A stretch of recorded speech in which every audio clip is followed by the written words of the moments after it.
Lakini kabla ya kufanya hivyo, nataka tuimbe wimbo mwingine tena. Haleluya. Mungu angalie kunena kwangu, na uisikie sauti ya kilio changu.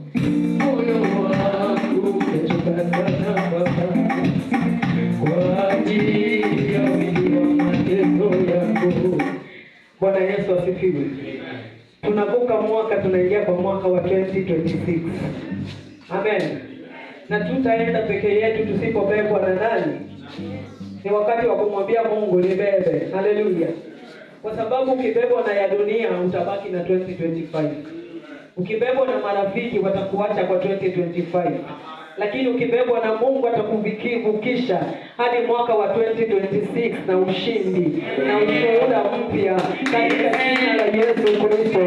Wakati wanasema ya kwamba tunavuka